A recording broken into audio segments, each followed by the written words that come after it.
السلام عليكم. يا رب كلكم تكونوا بخير وبصحة وعافية إن شاء الله.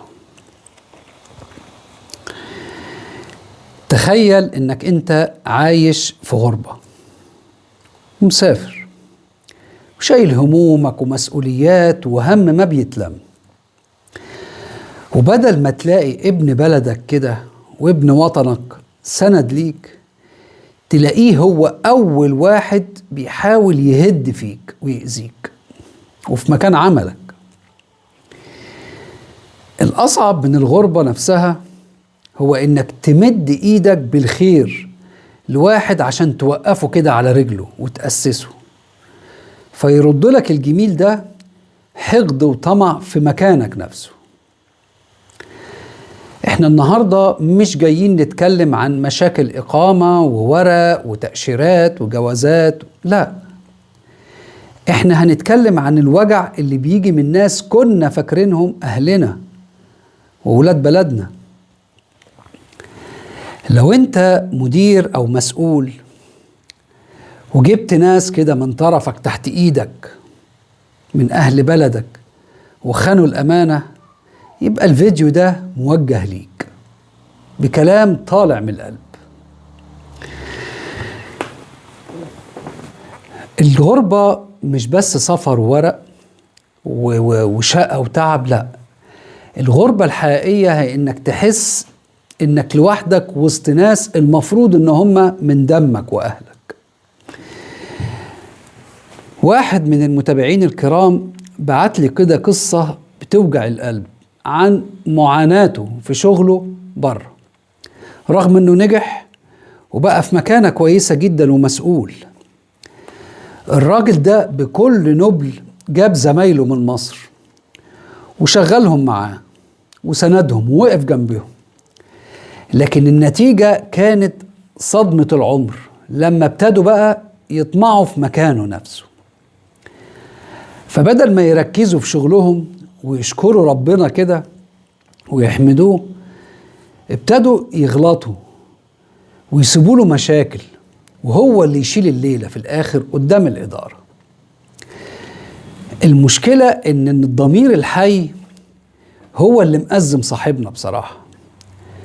هو مش عايز يشتكي ولا يقطع عيشه، رغم إنهم مش سايبينه في حاله. إحنا النهاردة بنحلل الشخصيات اللي زي دي ونعرف ليه في ناس بتبقى غير سوية نفسيا بالشكل ده، ليه الحقد بياكل في القلوب، وليه لما بنساعد حد بنلاقيه أول واحد بيفكر ياخد مكاننا بدل ما يدعلنا. الحكاية مش مجرد شغل، دي حكاية أصول مفقودة وضغوط نفسية ومرض بتخلي الشخص ينسى مين اللي وقف جنبه في الأول. النهاردة هنحط إيدينا على الجرح ده، وهقول لك إزاي تتعامل بذكاء من غير ما تهز صورتك المهنية كده ولا تخسر هيبتك ولا إنسانيتك. ركزوا معايا كده في كل كلمة هنقولها. أول حاجة هديك مثال كده من الواقع حوالينا. في واحد تعب سنين عشان يظبط ورقه ويثبت كفاءته في شركة أجنبية، ولما وصل لمنصب قرر إن هو يساعد ولاد بلده اللي هم لسه بيبدأوا. جاب 2 أصحابه علمهم الشغل كويس قوي وسندهم. بعد سنة بالظبط ابتدوا يغلطوا غلطات مقصودة عشان يقل منه، عشان يطلعوه هو بمظهر المدير الفاشل. وصل بيهم الأمر إنهم بيحاولوا يوقعوا بينه وبين الإدارة العليا نفسها عشان واحد بس فيهم يمسك مكانه، رغم إنه هو اللي جابهم. صاحبنا ده بقى دايما يروح يقعد يلم وراه ويصلح غلطاتهم ويداري عليهم، وهو من جواه محروق ومكسور من غدرهم وقلة أصلهم. المثال ده اللي أنا بقوله بيتكرر كتير، وبيورينا ان حسن النية الزيادة ممكن تتقلب ضدك في اي وقت لو اتعاملت مع النفوس مش شبعانة، نفوس جعانة مش شبعانة للأسف. في 5 نقاط عايزين نتكلم فيهم سوا. أول حاجة بنقع فيها مشكلة العشم الزيادة، تدخل العلاقات كده في بيئة العمل، دي مصيبة سودة. المشكلة الكبيرة بتبدأ لما بنخلط كده بين القرابة وصلة البلد وبين قواعد الشغل الأساسية الصارمة اللي لازم تمشي على الكل، سواء كبير صغير قريب بعيد من غير تمييز. انت بتتعامل بمبدأ احنا ولاد بلد وبنخاف على بعض، وهم للأسف بيتعاملوا بمبدأ ازاي ده بقى احسن مننا وبقى مدير علينا لازم ننزله تحت. هنا بتبدأ الفجوة تكبر والغيرة العامية فعلا تسيطر على تصرفاتهم، لأنهم شايفين إنك مش أحسن منهم في حاجة رغم تعبك سنين وخبرتك وقعدتك. العشم بيخليك دايما تغمض عينك عن تجاوزاتهم البسيطة اللي هي بتحصل في الأول، وده أكبر غلط لأنه فعلا بيشجعهم إنهم يتمادوا في الغلط لقدام والتقصير بيصبح متعمد. هم ضامنين تماما إن قلبك طيب وإنك مش هتهون عليك نفسك إنك أنت تشتكيهم للإدارة أو تأذيهم أو تديهم إنذارات أو كده، فبيبدأوا بيلعبوا على النقطة دي بذكاء وبخبث شديد. لازم نفصل تماما وبشكل قاطع بين مساعدتك ليهم بره إطار الشركة وبين تقييم كفاءتهم والالتزام بالمهام المطلوبة منهم جوه المكتب. الشغل ما بيعرفش غير لغة النتائج والأرقام والالتزام في النهاية، وأي تهاون منك بيتحسب عليك أنت كمدير مش عليهم هم كفريق عمل فاشل عايزين يأذوك. فلو سكت مرة واتنين عشان العيش والملح والقرابة وولاد البلد وكده، هتلاقي نفسك في النهاية انت اللي بتدفع الثمن من سمعتك المهنية وتعب سنين عمرك. الحقد بيجي لما النفوس تكون مش سوية وما بتستحملش تشوف حد ناجح أبدا أو متميز، حتى لو كان الشخص ده هو اللي فتح لهم الباب وهم اللي أسسهم. لازم تحط حدود واضحة وملموسة من أول ساعة شغل. المساعدة الإنسانية حاجة، والالتزام الوظيفي ده خط أحمر ممنوع الاقتراب منه نهائي. لما العشم بيزيد عن حده الاحترام المهني بيقل تدريجي، وبتبدأ المشاكل اللي هي بتسبب لك كده اهتزاز في صورتك قدام الإدارة العليا بتبدأ على طول بتنتشر. اتعامل بأصلك وبأخلاقك العالية بس بلاش تخلي طيبتك دي تتحول أبدا لثغرة قانونية أو إدارية يدخل منها الناس اللي هي الطماعة اللي ما بتعرفش الأصول. الناس دي بتفهم إن السكوت ضعف، وبتفهم التجاوز عن الخطأ خوف، فلازم توقف المهزلة دي قبل ما المركب فعلا كلها تغرق بيك وبيهم، وهو هيكون من جواه مبسوط إن هو شالك من المكان بتاعك. خليك فاكر إنك أنت مسؤول عن كيان كامل، وإن حماية الشغل هي الأولوية الأولى، لأن ده اللي بيضمن استمرار رزقك ورزق أهلك في بلدك. العشم في الشغل زي الملح، لو زاد بيبوظ الطبخة كلها، ولو قل بيخلي المعاملة وحشة ميعة جافة. فالمطلوب منك التوازن الذكي، دي أول حاجة. تاني حاجة، في سيكولوجية كده اسمها سيكولوجية الحقد والتعامل مع النفوس الغير سوية. الواقع بيقول إن في ناس حوالينا عندها اضطرابات نفسية وعقد نقص بتخليهم ما بيحسوش بأي نوع من الامتنان للي بيساعدهم. عمره ما هيشيلك أي خاطر.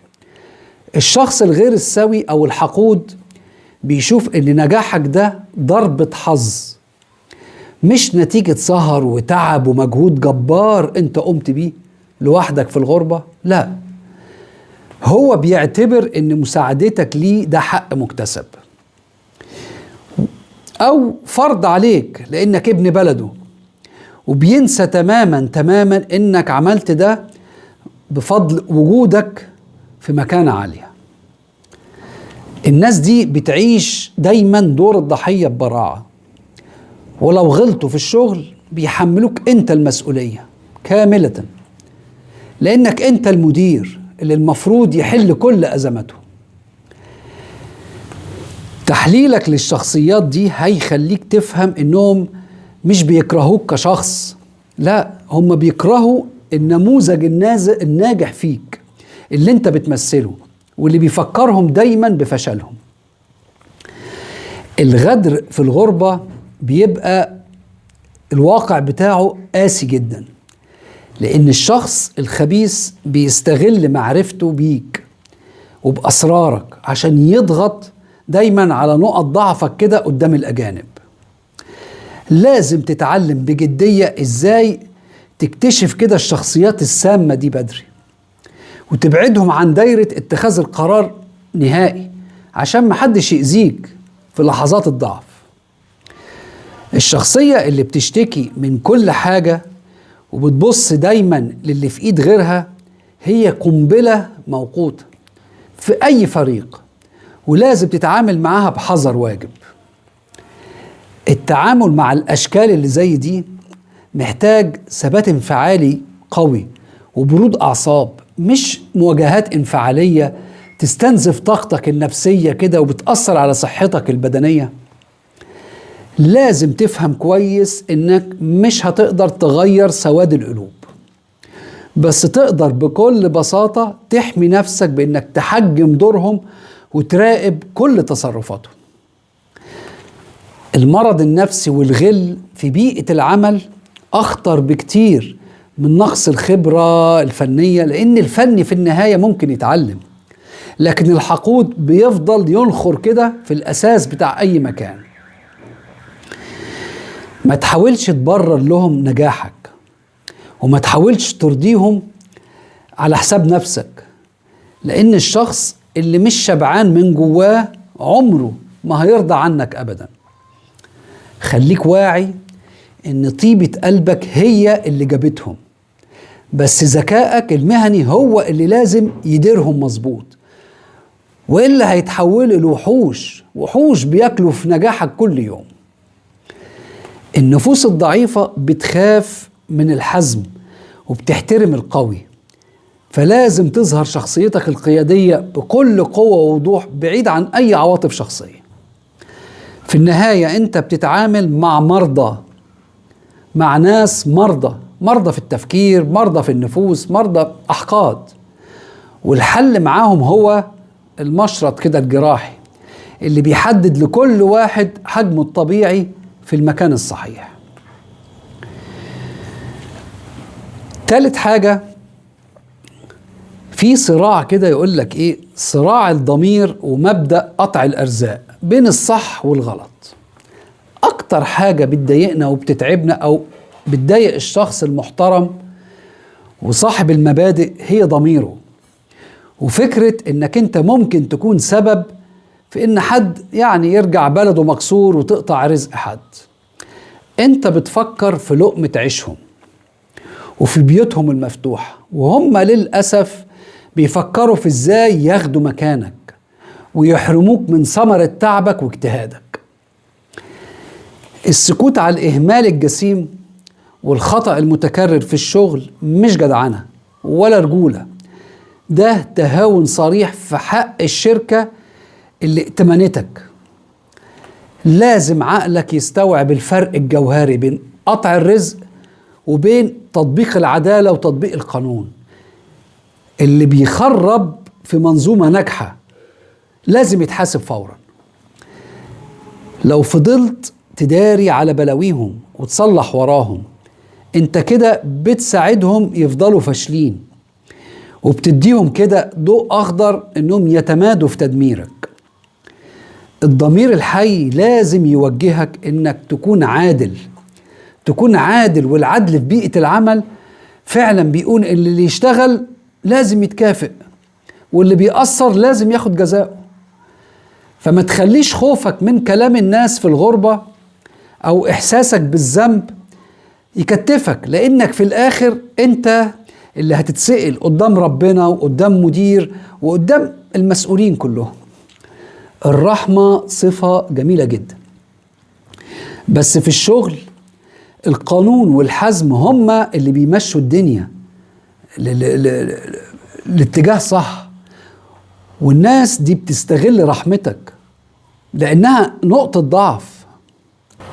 لو هم فعلا خايفين على أكل عيشهم كانوا احترموا الشخص اللي هو كان سبب في رزقهم.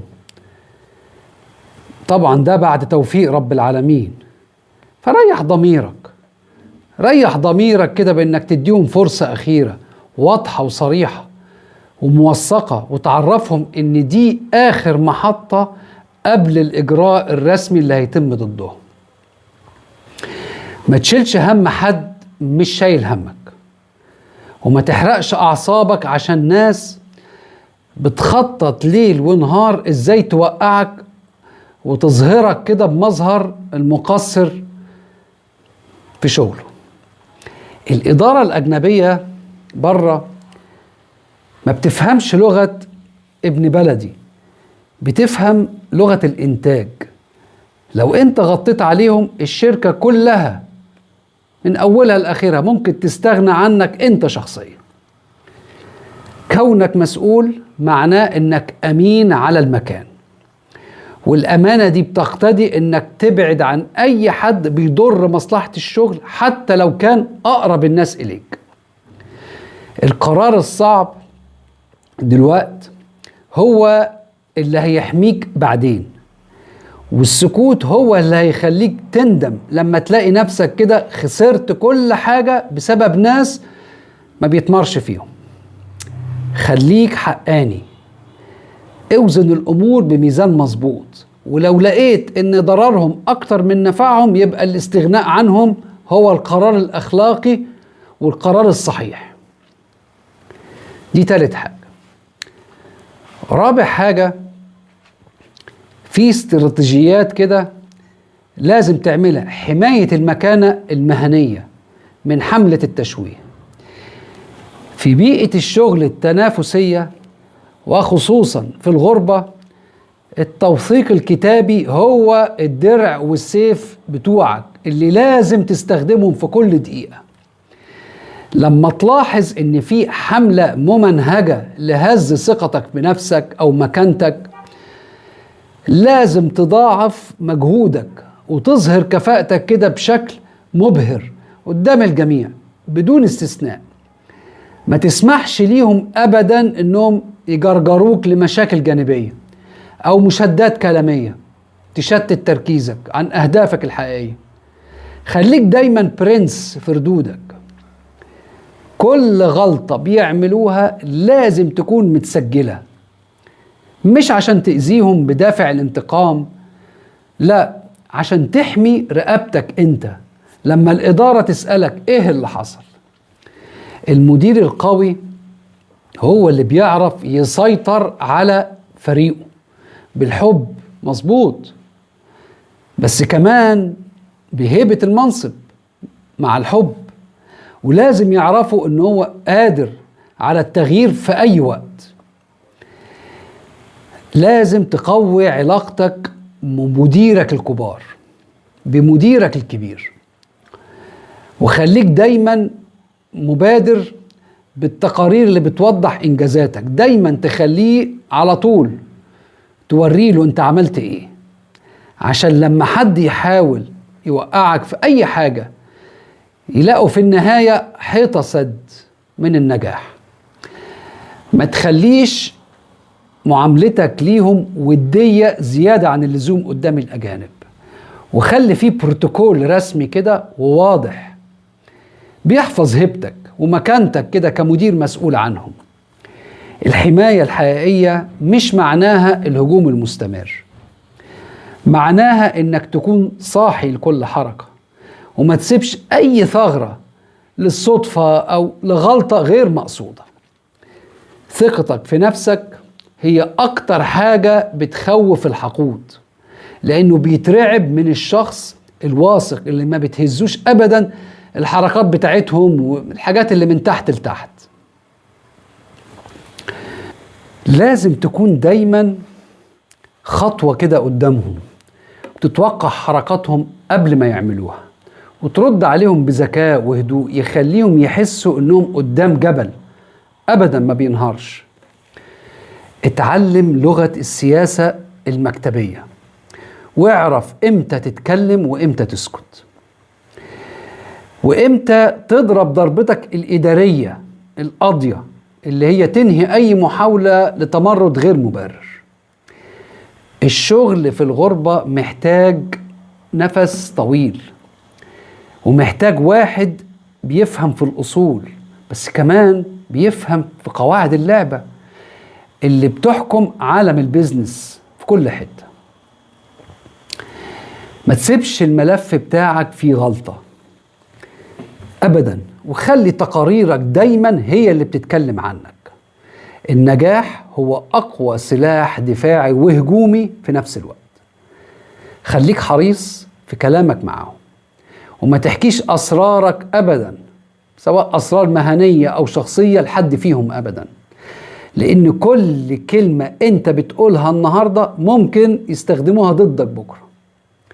في النهاية مكانتك دي أنت اللي بتبنيها بدم قلبك، ومتسمحش لأي حد مهما كان إنه يهدها بكلمة أو بفعل كده ناتج عن غل أو حقد أو أي حاجة. دي رابع حاجة. خامس حاجة، لازم يكون عندك فن المواجهة بالأدب والحزم كده، وتحط حدود قاطعة. لما الأمور توصل لمرحلة إنها هي بتأثر على استقرارك النفسي وإنتاجك، يبقى وقت المواجهة الحاسمة دي جه، والمواجهة دي لازم تكون علمية وعملية.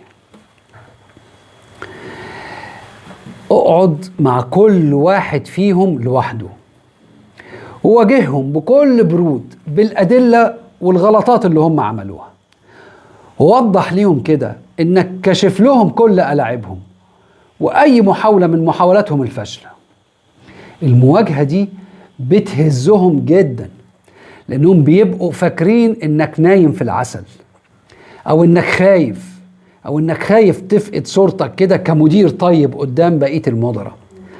لما بتظهر العين الحمراء الكل هيلتزم. قولها لهم بوضوح: أنا اللي كنت سبب في وجودكم هنا، وأنا اللي أقدر أكون سبب في خروجكم من هنا لو مصلحة الشغل اقتضت كده. وبكل هدوء، وخليك بارد. لازم يحسوا إن رصيد صبرك ده خلص، لازم، وإنك مش مستعد إنك أنت تضحي بمسيرة 10 ولا 20 سنة في حياتك عشان خاطر ناس ما بتعرفش حتى معنى الجميل أو الأصول. لو استمروا في مسلسل الحقد والتقصير، يبقى مفيش مفر من اتخاذ إجراء رسمي قانوني يحفظ كرامتك وحقك المهني قدام الشركة وقدام الكل. بره في بلاد الغربة، بره اللي بيمشي كده بالنية الطيبة لوحدها بيتفرم تحت عجلة المصالح. لازم النية الطيبة يكون لها كده درع يحميها من أي حاجة تحصل حواليها من غدر.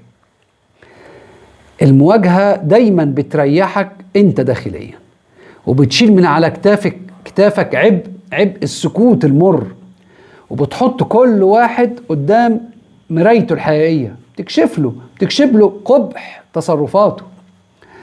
ما تخافش أبدا من زعلهم أو من كلامهم عليك، يعني أبدا ما تخافش. اللي يزعل من الحق والعدل والالتزام بقواعد الشغل ملوش مكان أصلا في حياتك ولا في شغلك. خليك سيد قرارك، وما تسمحش لأي مخلوق يخليك تحس بالذنب لمجرد انك انت ناجح وتعبت وشقيت عشان توصل للمكانة المرموقة اللي انت فيها. المواجهة بتصفي النفوس. لو في امل في الاصلاح يعني بتخلي النفوس المريضة دي تتعالج. في كلتا الاحوال انت الكسبان. حط نظام الثواب والعقاب كده واضح للكل، واللي يلتزم شلناه فوق الراس، واللي ما يلتزمش الباب يفوت جمل. والقانون في النهاية تبع الشركة فوق الجميع بما فيهم انت. الحدود القاطعة هي اللي بتخلق بيئة عمل صحية، وبتخلي كل واحد يعرف حجمه وقدره، وبتمنع التجاوزات اللي بتبدأ بكلمة وبتنتهي بكارثة. خليك حاسم في قراراتك، ولما تاخد كده قرار بالتصعيد ما ترجعش فيه أبدا، لأن التردد في اللحظات دي بيكسر هيبتك للأبد قدام الكل. في الآخر أنت بتبني إمبراطورية من النجاح، والأساس القوي بيحتاج ناس مخلصة، مش ناس بيحفروا لك من تحت وبيأذوك وبتضحكوا في وشك في الآخر. ناس دول إحنا قابلناهم في حياتنا. أنا بكلمكم على واقع بالفعل حصل معانا. تعبنا معاهم، بس إحنا في النهاية حطيناهم تحت باطنا بقى. نصيحتي ليك إنك ما تخليش التجربة المرة دي تقفل قلبك من ناحية فعل الخير، بس تعلم منها درس إن الحذر واجب. الغربة مدرسة قاسية جدا، وأصعب درس فيها هو إنك تعرف معادن الناس مظبوط. وإنت دلوقتي عرفت مين اللي يستاهل يكمل معاك ومين اللي هو لازم يخرج ويروح. ركز في شغلك، طور مهاراتك أكتر وأكتر، وخلي نجاحك المتواصل هو أكبر رد صامت على كل واحد حقد عليك أو طمع في مكانك. بلاش تشيل شيلة غيرك، تتحمل نتيجة إهمالهم كده لو هم قصروا. سيبهم يواجهوا المصير الإداري، أنت مش مسؤول عن تربيتهم من جديد. حافظ على سلامك النفسي زي عينيك، وما تسمحش لشوية نفوس ضعيفة انهم يسرقوا منك طعم الانتصار اللي انت حققته بعرقك وشقاك. اتعامل مع الكل باحترام مهني راقي وباحتراف، بس خلي ثقتك دي عملة نادرة ما تديهاش لأي حد أبدا، حتى لو كان أقرب الناس ليك أو من بلدك أو من أهلك. لو لقيت إن وجودهم بيأثر فعليا على مستواك أو بيسبب لك مشاكل حقيقية مع الإدارة، يبقى البتر هو الحل الوحيد والأصح مهنيا وأخلاقيا. خليك دايما فاكر إن ربنا هو اللي رزقك، وهو اللي هيحميك من أي كيد طول ما أنت بتراعي ضميرك وبتمشي بما يرضي الله في شغلك. استمر دايما في مساعدة الناس اللي تستحق، واختار دايما اللي عينه شبعانة ومتربي على الأصول، عشان مجهودك ده وجميلك ما يترميش في الأرض على الهوا. انت إنسان نبيل، ونبلك ده هو اللي هيوصلك لأحسن مكان. فما تخليش الغدر فعلا يغير قلبك الأبيض، بس خليه يغير نظام الحماية بتاعك ويقويه. في النهاية الغربة بتعلمنا إن ابن البلد الحقيقي مش في الباسبور ولا جوازاتنا زي بعض ولا ابن بلدي ابن منطقتي، لا، ابن البلد الحقيقي هو اللي بيصونك في غيابك ويقدر وقفتك جنبه كده في الشدائد. يا رب تكون الكلمات دي فعلا طبطبت على قلب صاحب الرسالة أو صاحب التعليق، ووصلت لكل واحد بيعاني من غدر الزمالة في بلاد بره. ما تنسوش تشاركونا وتكتبوا كده أي تعليقات وأي مواقف مشابهة حصلت معاكم في التعليقات وإزاي حلتوها، دي غيركم هيستفيد. في النهاية أنا آسف للإطالة، بس فيديو مهم قوي إن احنا عاشرنا ناس يا خبر أبيض ظبطونا وظبطناهم في الاخر. المهم اشوفكم في فيديو جديد، وخليكم دايما ناجحين واثقين وقلبكم طيب بس واعي. السلام عليكم.